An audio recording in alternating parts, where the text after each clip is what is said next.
เฮ้ยไอ้เหี้ยแม่งถ่ายแฟบฮะไอ้เหี้ยเนี้ยไอ้เหี้ยเฮ้ยเปิดเพลงเปิดเพลงพ่อไว้สัตว์เดี๋ยวเปิดเพลงให้ฟังเปิดเพลงนี้เหี้ยพ่อแบบบักเว้ยไอ้ลูกซองคีย์ฮะนิกเนมพีบีครับเอามึงมาแนวไหนวะโอ้นักกีฬาดีเด่นดาวยิงประจำโรงเรียนพัฒนาสุรดงฮะดาวยิงลูกแก้ววูดดี้เอาเด้อ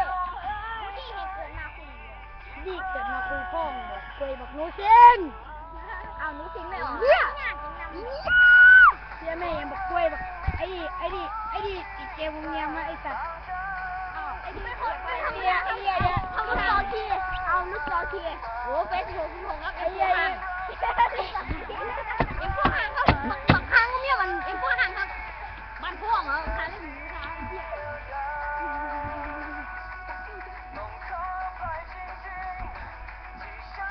เอาพ่อตายแม่งเล่นตีเลยเหรอ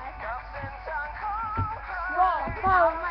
เบิกขายครับไอ้เหี้ยเฮียใครเลยเสื้อสีฟ้าน่ะยิ่งเสื้อพี่เฮ้ยบอกคุยลูกค้าอยากลูกค้าวันนี้เอ้าไอ้เหี้ยนี่แม่มึงขายแป๊บมึงสิเอ้าเหี้ยจัดเฮ้ยกูได้ยินข่าวว่า GM จะแบนรหัสไอ้เหี้ยนี้ดีๆนะ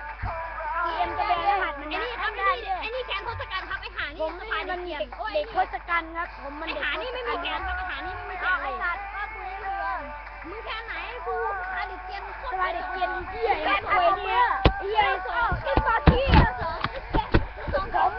ไอ้เดี๋ยวไอ้หานี่ป่าโถมครับไอ้หานี่ป่าไอ้นี่ลูกซองคีไอ้ลูกซองคีส่วนผมนี่เอสดีฮะไอ้หานี่ป่าโถมครับไอ้หานี่ป่าโถมไอ้เหี้ยหน้าสมอทีมั้ยยักษ์ซ่าสมอทีก็เหี้ยยักษ์ซ่าเอานี่เฮ้ยค่ะเฮ้ยของเงี้ยดูนี่ไอ้เหี้ยนี่งอมแงมไอ้เหี้ยนี่ป่าโถมครับ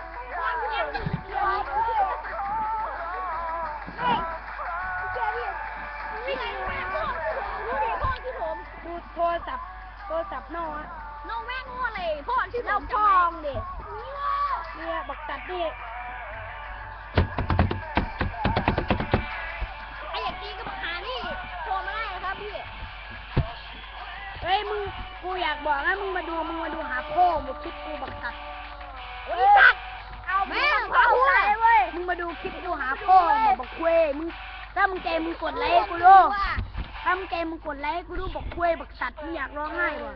ไอ้เหี้ยไอ้สัตว์ใจมาเรียนที่ขนาดบ้านดง